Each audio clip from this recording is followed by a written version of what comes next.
Like, subscribe. Like, subscribe. Like, subscribe.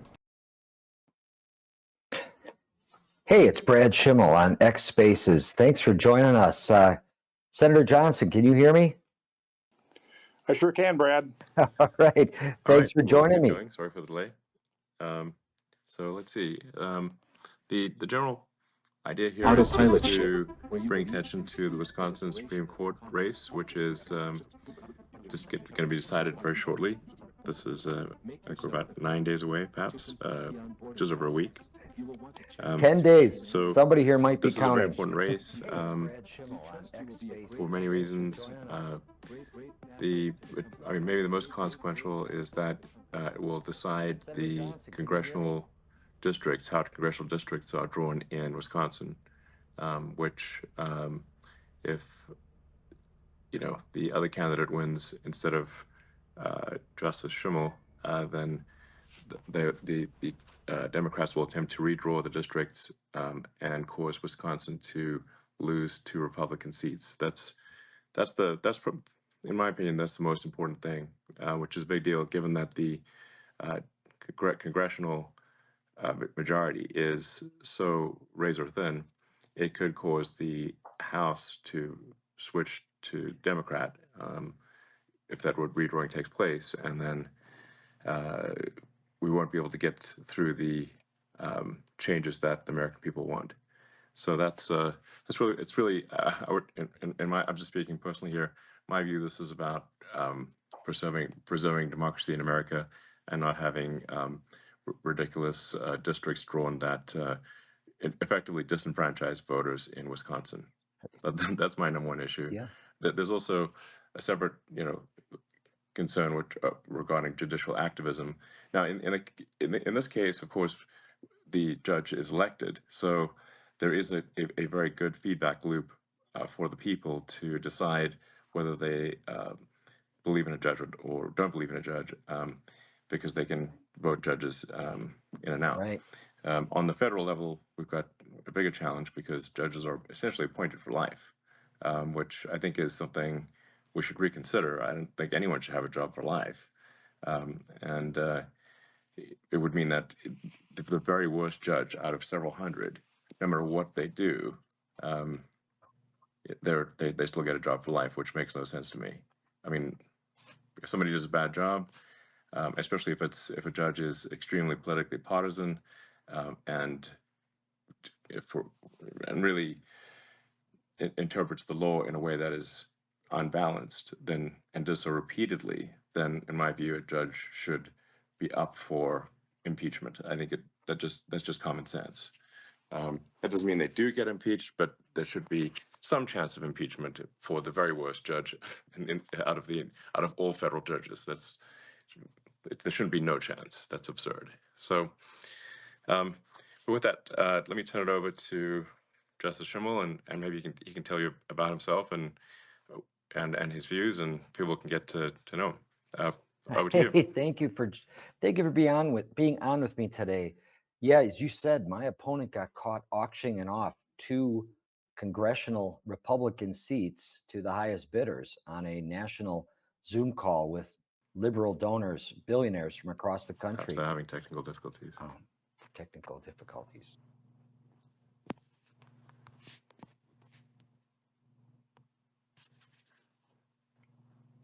Can you hear me now?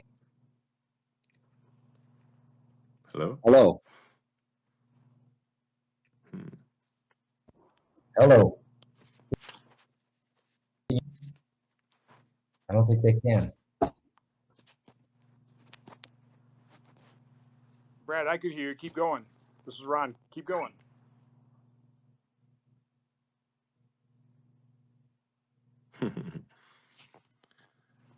Oh, well.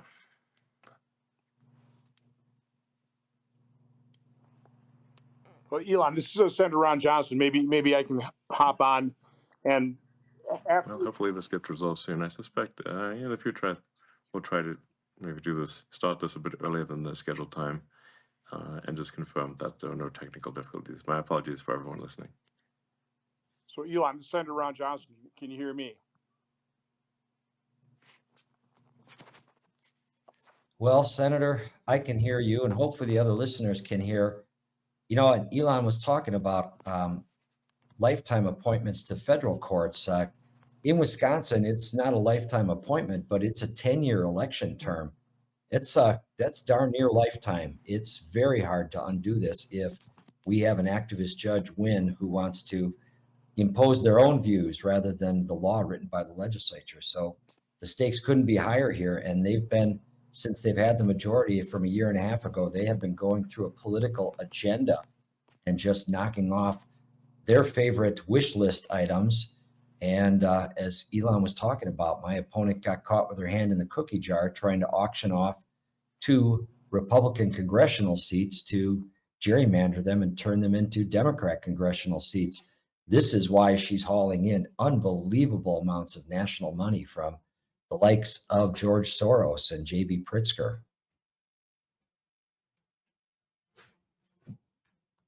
Senator? No, Elon was talking about how important this race is from a standpoint of redistricting and possibly losing the House majority. But as you said, they've gone through a whole laundry list of things that the radical court, if given enough time, would overturn Wisconsin. Act 10, voter ID, which I would argue could put at risk the 10 electoral votes, may never be fairly contested in Wisconsin again if the liberal court gets a hold of these things. So I guess my main point here is, first of all, to thank Elon for his support of you, Brad. Thank Elon for his work uncovering and exposing the grotesque levels of waste, fraud, and abuse in the federal government. And I'm looking forward to working with him to return to some reasonable pre-pandemic level of spending to get ourselves on a glide path toward a balanced budget.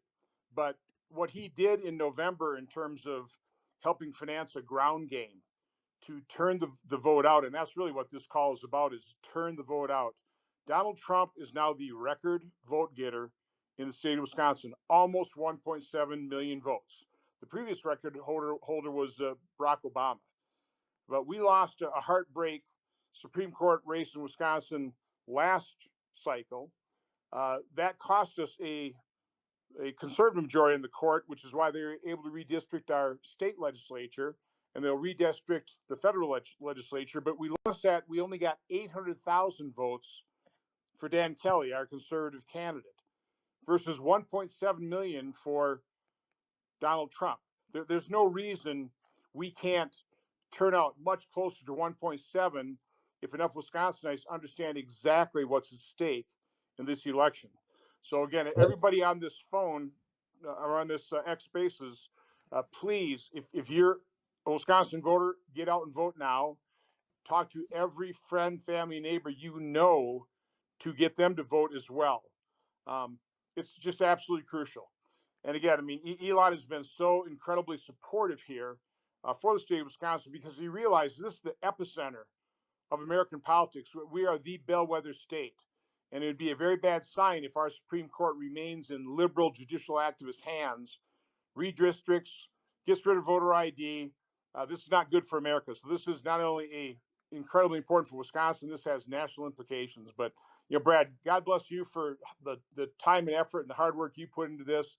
And again, Elon, I see you're back on. Thank you for everything you're doing with Doge. Thank you for everything you did in November. And thank you for everything you're doing to support Brad Schimmel. And everybody on this X Spaces, please get out and vote and talk to everybody you know. Thank you. Thank you. Well, Much appreciated. Elon, thank you for bringing our astronauts back. First of all, here, that was amazing to see that happen and overdue. And absolutely, it was a great week. Yeah, yes, it has been a great 24 hours for me. I started out last night with our president's endorsement, and thrilled took that into the Wisconsin Bear Hunters Association conference today. They had thousands of sportsmen and women there, and they endorsed me this afternoon, and they were over the moon over the president's endorsement. I also got Hall of Famer Brett Favre's endorsement today. I've known Brett for years. That was great. That's awesome. Yeah, but I've never worked harder at anything in my life. This is I got in this campaign a pretty crazy 16 months before Election Day because I knew that we have to have a strong ground game if we're going to beat my opponent and the lies she tells and her media allies that back her up and will not call her out on the lies. So I got in this race. I've campaigned in all 72 counties in Wisconsin, and I'm just running laps every day, going and shaking every hand, talking to every person I can about the importance of this race. And I think conservatives in Wisconsin are finally awake. I think they proved it on November 5th. We got, a sign of life call, like in the movie with the hostage taking, where you want to hear the hostage's voice before you pay the ransom. Well, we've heard the hostage's voice, and we're alive and well as conservatives in Wisconsin. That's great. Yeah, I think it's just worth make sure that people in Wisconsin understand, like, this Supreme Court race, has a big effect on the the House of Representatives, and the House of Representatives is raised within margin. So effectively, like, the reason I'm bringing this to people's attention is because this really has implications for Wisconsin, but for the whole country. So that's why I really urging, please, if you have any friends, family in Wisconsin, send them a note and ask them to vote early for Justice Schimmel, and because this election is going to affect everyone in the United States. So reach out to your friends and family in Wisconsin. Um, Educate them as to the importance of this race, which might not seem important, but it's actually really important, and it could decide the fate of the country. So it's a big deal, and that's why I'm taking everyone's time to endorse Justice Schimmel, and because it's a big deal. It's like, and that's also why you're seeing, like, so much Democrat money just going crazy here, with the usual suspects, Soros and whatnot, just pouring crazy money into trying to attack Justice Schimmel, who's a very, very good human being, um, and who will, do many good things. Not, obviously ensure that criminals go to jail, like serious criminals, whereas the opponent seems to want to let them out of prison, where they can prey on innocent civilians. Um, you know, but I think it'd be helpful for people to get know you as much as possible. So Yeah. um, Thank you. yeah, Well, yeah. well, But like, you can tell maybe a bit about your life story and stuff, and your beliefs. ab- I don't know. absolutely. Thank you. And, I do want to say one thing before I do that. Sometimes political campaigns get going on a little bit of rhetoric and hyperbole about things. What we're talking about with this auctioning of these congressional seats, that happened. This isn't something that we're making up or exaggerating. She got caught with her hand in the cookie jar. But I've been a public servant in Wisconsin for 35 years now. I've lived my whole life here, as I was a prosecutor in Waukesha County, the elected district attorney there. For 25 years, I served as a frontline prosecutor. And then I followed as Wisconsin's attorney general, and served the whole state of Wisconsin, leading our law enforcement team here. In fact, in 2018, I had the endorsement of every single sitting sheriff in Wisconsin that endorsed. That meant the Democrat sheriffs and Republican sheriffs. And now running for Supreme Court, I've been a circuit judge, a trial judge in Waukesha County for the last 6 years. And as I'm running for Supreme Court, I've got the endorsement of over 75% of the sheriffs in Wisconsin. That means Republican and Democrat sheriffs are endorsing me, because contrary to the lies my opponent's telling, these law enforcement professionals know that when I put the public safety of the people of Wisconsin, and I put the interests of the people I serve ahead of any politics, and that's why they're all supporting me. I have the endorsement of all the law enforcement associations. So the associations representing over 16,000 frontline law enforcement officers are publicly endorsing me. And again, because they got to see behind the scenes the work I do to take care of public safety. My opponent is lying. I've never seen it like this before, and I think this is a new era now, ever since Donald Trump has been a candidate, where the left just feels no need to tell the truth about anything. They will just lie and lie and lie. And now they're spreading it, from doing it to President Trump to doing it to other candidates like me. And it's disgusting. Yeah.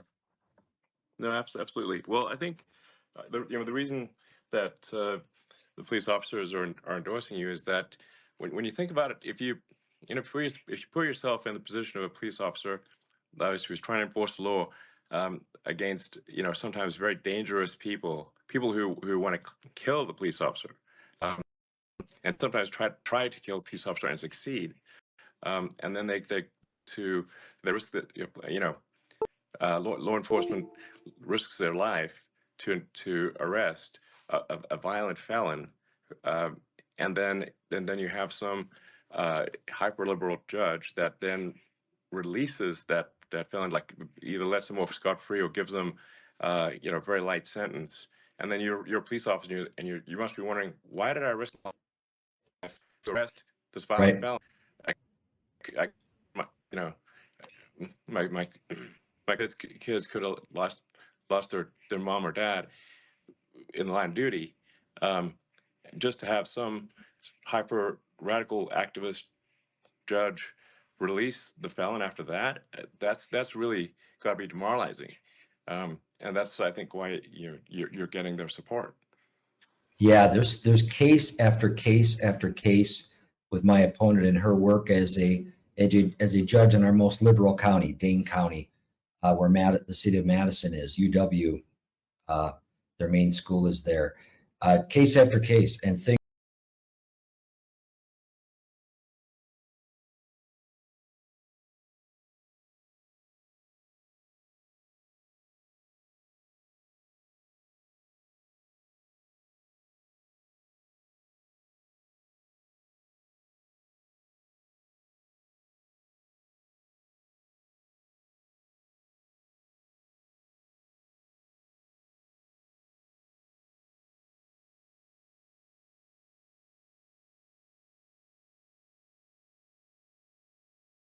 things that would make your blood curdle, where she has a man who repeatedly sexually assaulted a 5-year-old little girl.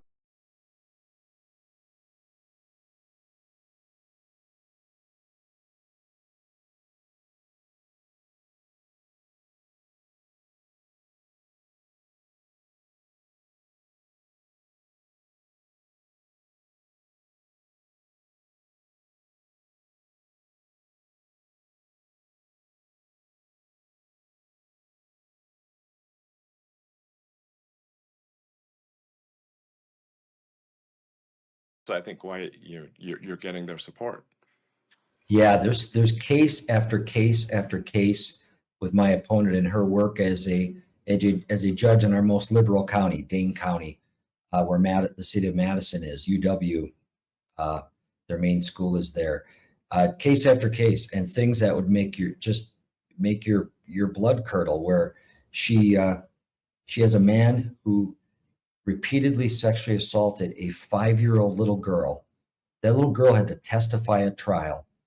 After the jury convicted the man, she did not revoke his bail. She let him stay in the community. She let him live across the street from an elementary school. And this is insane. Right. And then when she finally gets to sentencing, she gives him a sentence that results in him serving less than 2 years in prison after that sentencing date. He's out again and he's living near a school. It's unbelievable. And I'm not going to talk about the specific acts here, but these weren't minor acts with this child. These were serious, grotesque acts of sexual violation of a little child. He stole her innocence. She can never get that back. And that the mother of that little girl told the judge at sentencing, my opponent, all about how the tremendous impacts this has had on her life. And that's never going to go away for her. And this man's out of prison before she can even drive a car. That's not right. I mean, that's obviously completely unacceptable. That's an outrage. Yeah. Really, really outrageous. One example. That's just one. What's even more outrageous is you have all these radical left billionaire donors that are willing to overlook that record and throw tens of millions of dollars into this race, and it'll make it. The last race was the most expensive judicial race in American history. This will top that record. So the radical left has no problem in letting those types of criminals that commit those types of heinous crimes out on the street. But I want to just quick mention, what the person I've gotten to know in terms of Brad Schimmel is just a top-notch individual. I've, like you, Elon, I come from the private sector, so I've been involved in politics a little longer than you have now.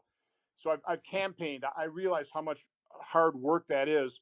I've never seen a candidate work as hard as Brad Schimmel. So that tells you one thing: he's got a tremendous work ethic. But even more basic, you talk about a person like his opponent who will let these violent criminals loose and let them prey on society. But the difference also is between a judge electing a justice who will apply the law versus a judicial activist or somebody who's going to legislate from the bench. We've got this delicate balance of three supposedly co-equal branches of government, both the state level and the federal government.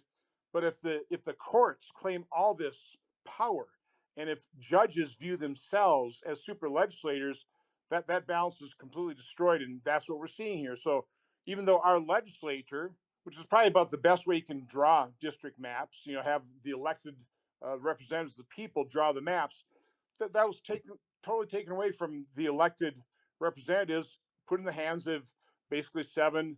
They're elected judges, but they serve a very long time, and they could care less about really what the people think when they're radical leftists. They don't apply the law; they're going to alter it. So that is just so crucial. An aspect of this race is we want a judge on the Wisconsin Supreme Court, someone who will apply the law. And a lot of times I'm not going to like the decisions that a Justice Schimmel will come down on because I don't like the law. But that's Right. Justice Schimmel's role, and he will play that role to a T because he would be a judge and a justice, not a super legislator, not a judicial activist. Right. Then you go, if you don't like the law, you don't ask the court to change it. You go to the legislature to get the legislature to change it. And if we don't maintain and respect the way that our three branches of government are set up and divided and their powers are separated, if we don't, our republic won't survive. Exactly. I've been 35 years as a public servant, and I tell you, the thing that has motivated my service has been something my parents taught my brother and sister and I growing up, and that is you leave things better than you found them. My mom was our den mother when we were Cub Scouts, and my dad was our scoutmaster. And we always, everywhere we went, we were out canoeing, we had to clean up the garbage where we stopped to camp. We always had to cut wood for the next group, so if they got there on a rainy, stormy night, they could cook their dinner. Always just kept embedding that into us. And as a public servant, that's been my motto, and that's why I've ended up being elected to district attorney, because the people around me saw that I worked hard and I put people first and took care of the people I was there to serve. So I ended up elected to attorney general as well, because people saw that I get both feet in, I roll up my sleeves, and I get the job done, work hard. And that's when I got into this campaign. I recognized how important this is, and I refuse to be outworked on this. And I've been running for 16 months, like the election was coming up in 2 weeks, just knowing that that's what's necessary in Wisconsin, where we're such a close state, where it's really the swingiest of swing states. And you've got to get out and meet the voters. So I'm committed to doing it. Well, let me quick chime in here in terms of how you have to win elections in Wisconsin. It's exactly what Elon supported in November. It's what he's supporting now. It's all about ground game, ground game, ground game. Again, what the radical left is going to do, again, pour their tens of millions into false advertising. I mean, just grotesque lies about Brad. I mean, it's disgusting what they do. Hopefully our ground game will be the difference here. And it's just about neighbors talking to neighbors. It's about volunteers. It's about people that are knocking on doors, telling people how crucial this race is. So again, Elon, I just can't thank you enough for what you did in November. I don't know that you realize, but we were pretty much a golf analogy. We were the putter, or the golfer that sank the putt to win the President's Cup. We put Donald Trump over the top that night. It was fun to be in Waukesha to celebrate that moment. But again, a lot of it had to do, and you were largely responsible for really supporting that ground game to put Donald Trump over the top. And hopefully the same thing will happen here with Brad Schimmel. So again, I cannot thank you enough for how much you supported Wisconsin and as a result, America. Absolutely, you're most welcome. I mean, I really thought it was like a fork in the road of destiny here, so it was like essential to go all out. Um, and yeah, it's incredibly important. Just to like speaking of ground game and just the practicalities, I really want to emphasize to everyone on the call and also to inform friends and family that you can do early voting in Wisconsin. So you don't have to wait until well, April Fool's Day, oddly enough, April 1. Um, fate loves, I don't know, these strange ironies of Yes. such a fateful election, but it's on April Fool's Day. But you can vote anytime before that.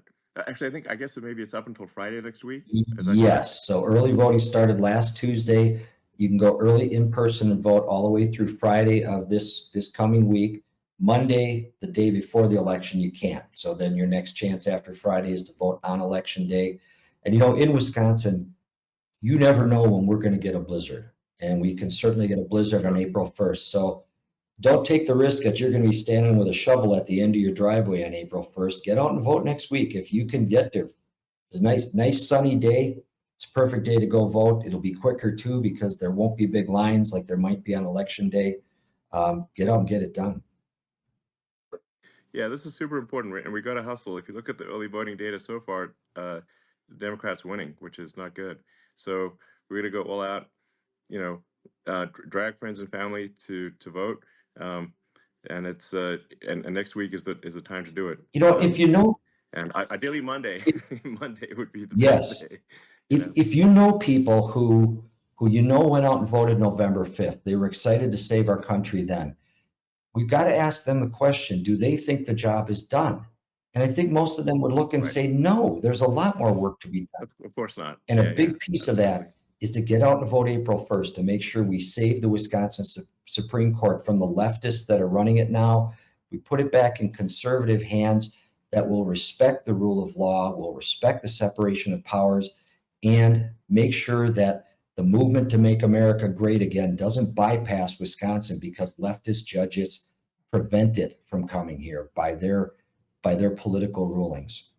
Let me just Absolutely. reinforce how winnable this race is. Again, just the numbers. I'm an accountant, business guy. Elon, you understand numbers. Donald Trump got 1.7 million votes. Our last conservative judicial candidate got 800,000. I think the liberal justice on the court who won got something about 1.1, 1.2. So we can easily get more than 1.2 million votes as long as people go out and vote early, get all your friends and family. So this is entirely winnable. And, if we do win it, again, we have to thank Elon for all the support he's given this race. And I was really glad to see President Trump throw in his endorsement as well. All we need is 60% of the voters who came and voted for Donald Trump on November 5th of last year. 60% of them come back and vote April 1st, and we'll win this. Absolutely. So I think it's really just about alerting people to the importance of the race, and if people just are aware of it and know the importance and that this really matters for the future of the country, then I think they'll go out and take time out of their day because that's really what has to happen. Is like next week, take time out of your day, get friends and family, and get them to vote. You just explain to them that this is a vote that might determine the future of the entire country, and so that's why it's important to do. Because we wouldn't be bothering people otherwise. It's just and something I should say is like we do kind of have a disadvantage in a lot of ways here because on the Republican side because so on the Democrat side on the left side you've got a lot of people who are just full-time activists. It's all they do is they just activists. That's their job, just being an activist. But on the Republican side, people have they're generally like not activists. They're working on it. They have jobs and a family, and they're taking care of the jobs and the family, and that's what they're focused on primarily. So there's really it might be as much as a 10-to-1 difference in terms of dedicated activists on the Democrat side versus Republican side. Republicans are mostly just heads down, kind of doing their job and taking care of their family. So that's why we got to alert them to say, hey, this is a big deal, and this is something that's worth their time. That's really what this is all about. All those conservative voters woke up on November 6th feeling elated, feeling the best feeling, knowing they were part of a movement that's saving our country. They can have that same feeling here as conservatives in Wisconsin, waking up on April 2nd, knowing they secured the conservative majority back for the Wisconsin Supreme Court and did the same thing to save our state and ultimately absolutely saving our nation, because this court, if the liberals keep it, they are going to, as they promised, they're going to take out, they're going to take us out at the national level too. By the way, that's what's so galling about these radical leftists. They're just in your face. I mean, they have no shame. They tell you, well, we're just going to take those 2 congressional seats back. We're going to redistrict these things that, they always accuse Republicans of gerrymandering, but they are the gerrymanderers, and they have no problem doing it themselves, and they brag about it, and they pay for it. So again, we all know how crucial this election is. Elon, thank you so much for your time today to help out with this. Your time is so valuable, and the things you're involved in, the great things you're accomplishing. I am so humbled that you took some time to help out with this afternoon. Thank you. You're most welcome. And once again, get your friends and family, text them, call them, and tell them vote for Justice Schimmel this week. Early vote. Let's go. We can do it. Thank you. Thanks, everyone. Thank you.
Okay.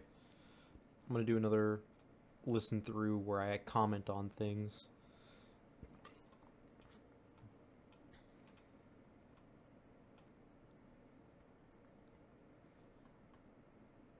And also because I am not winning a round of this shit to save up my life, and I would like to have some good footage.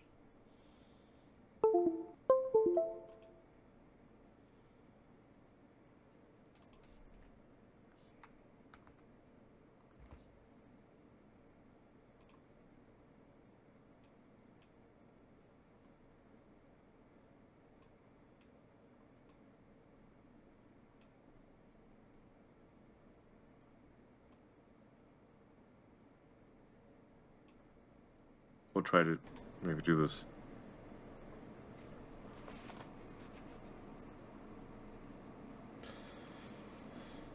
Okay, so I'm gonna look up Schimmel.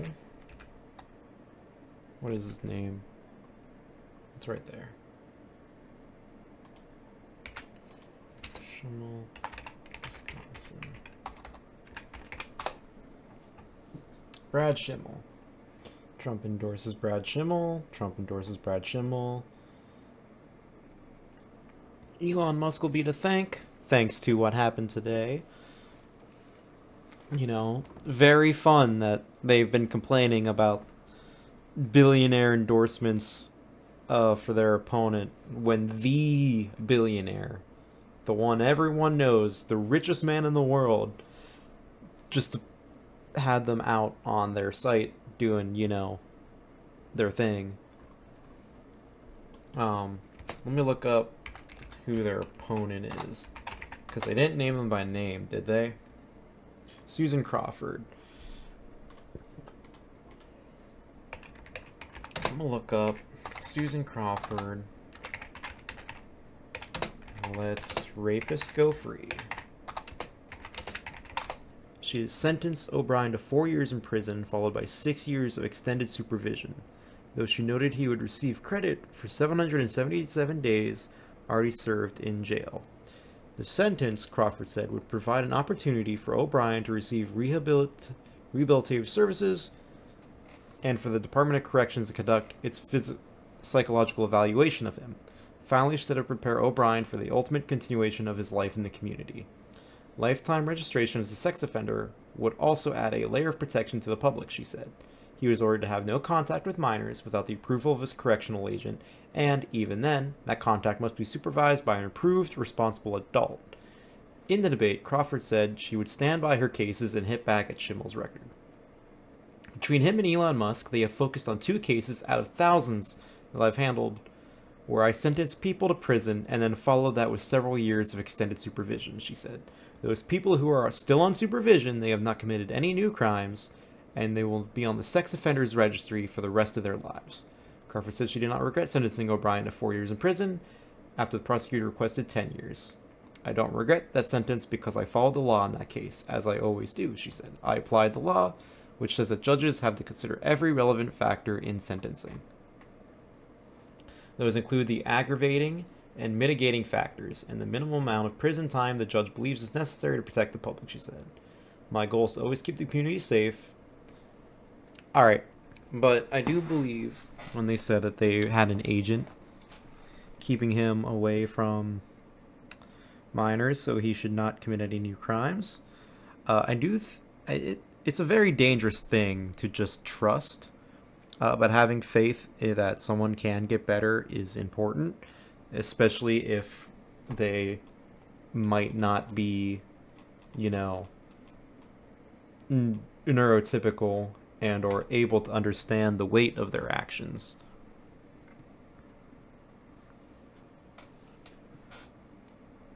But he's going to go through corrective things.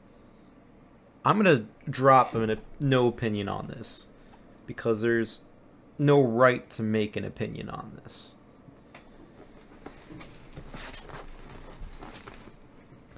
But I'm going to summarize that she did not let him go free. He is still on the sex offender registry, and he has a corrections officer with him at all times, or mostly all times, to make sure that he never has contact with a minor, and that he's getting the proper corrective care to be introduced into society as someone that's not a rapist. And per Crawford's own words, so who knows, but she has done this kind of sentencing for other people with other crimes and has said that they usually don't commit any new crimes once they're being supervised like this. Now I want to see something else that they talked about. This is not which Susan Crawford.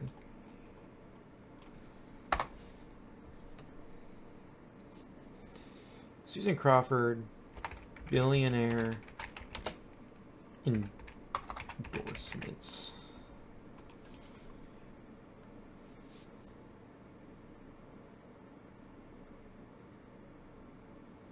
Ha!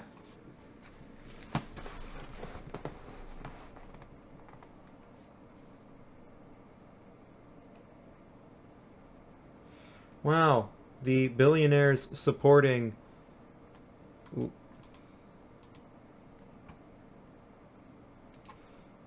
The billionaires supporting Susan Crawford are the Working Families Party, small businesses, and Social Security works. I gotta look up this. I gotta look up what this means.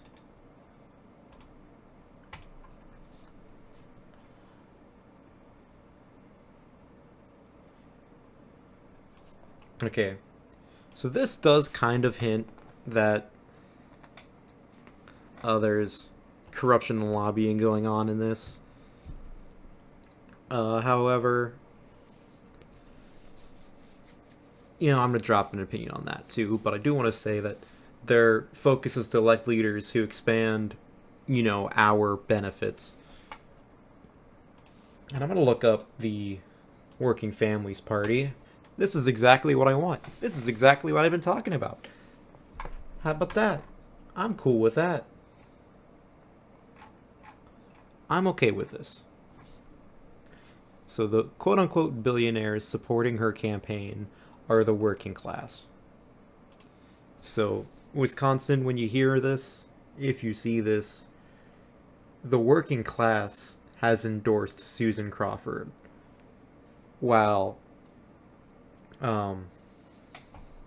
Brad Schimmel here went and publicly aired with Elon Musk, the richest man in the country, claiming that Susan Crawford was working with billionaires.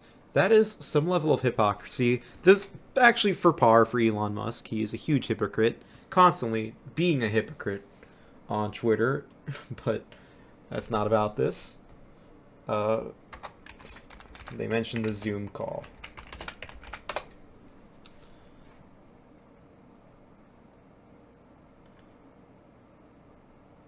Political group tied to Elon Musk that has sought to influence Wisconsin's high-stakes Supreme Court election canceled a social media ad this week after it featured the wrong person. The ad by the group Building America's Future attempted to attack Dane County's judge, Susan Crawford, the liberal candidate in the race. However, the ad featured a photo of a different Susan Crawford. Instead of showing the judge, the ad which attacked Crawford's record on crime, featuring former Harvard Law School professor Susan P. Crawford. Derek Honeyman, a spokesperson for Crawford's campaign, said in a statement that the ad was a fraud. Maybe an audit is needed of staff at Musk's shady far-right group, Honeyman said. Wisconsinites shouldn't trust a single thing from those guys. That is so fucking hilarious. Conservative Brad Schimmel accused a liberal of carrying out a political agenda, saying if elected to an open seat, he would restore the rule of law. Liberals countered the former GP attorney, saying, lip service to the principle of impartiality and open-mindedness. She added, he's made promises to supporters in private that he would rule the Wisconsin Constitution doesn't include the right to abortion. This dude right here doesn't support abortions.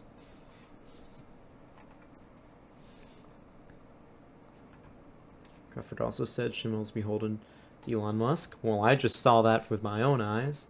She charged that the billionaire and Donald Trump advisor is trying to buy a justice on the Wisconsin Supreme Court. Schimmel knocked the wealthy donors on the Dem side, calling mega donor George Soros a dangerous person to have an endorsement from. Two clash repeatedly. Alright, let's look up George Soros.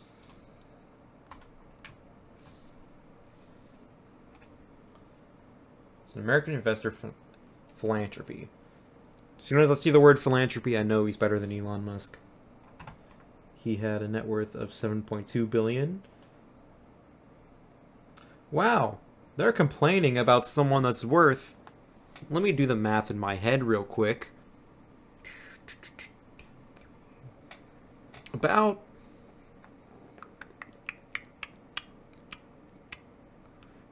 $2 and some change percent of what Elon Musk is worth.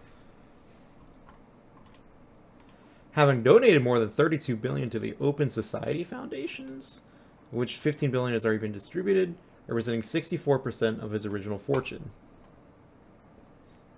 They're the most generous giver in terms of percentage of net worth. Open Society Foundations is a U.S. based grant-making network founded by business magnate George Soros. Open Society Foundations financially supports civil society groups around the world with the stated aim of advancing justice, education, public health, and independent media. The group's name was inspired by Karl Popper, 1945 book The Open Society and Its Enemies. As of 2015, the OSF had branches in 37 countries, encompassing a group of country and regional foundations such as Open Society Initiative for West Africa, Southern Africa, headquarters located in Manhattan, in Budapest, moving to Berlin. Let's look at some recent history. The OSF announced a grant of $20 million to an international crisis group in efforts to analyze global issues fueling violence, climate injustice, and economic inequality. George Soros is the billionaire that billionaires should be.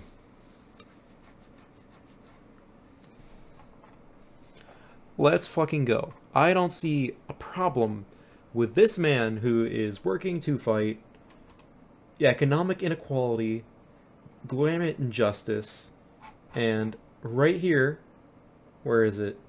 Public health, education, and justice. Supporting the Democratic Supreme Court candidate who is going to help us win back the National Congress. I should say us. That's going to help the Democrats win back the National Congress. Is a bad guy. And they were talking about how this would mess with checks and balances and being an activist judge. And I'm going to pull up the activism definition right now to bring about political or social change. Anyways, right now we need political social change and not the ones Elon Musk are making. In a way, he's kind of an activist for evil. However, if a judge's job was just to open a textbook and rule based on the laws that the legislative branch made, and for laws that the judges think are unfair, and instead would have to ask the legislation to change on them, that kind of ruins checks and balances, like a lot. Not saying that they should go AWOL and enforce this, enforce that, whatever, however they feel like it. I think they're doing their job within the realm of their job, and we do know that we have contradictory laws to help judges determine a fair punishment for people who have committed the same crime to varying degrees of intensity. Because it's not something that you can just open a textbook and do. And if it was, a robot would probably be doing it by now. Probably one of Elon Musk's AI that are not working. Anyways, I gotta edit this video down and probably push it out tonight. Thank you. Like, subscribe, like, subscribe, like, subscribe, like, subscribe, like, subscribe.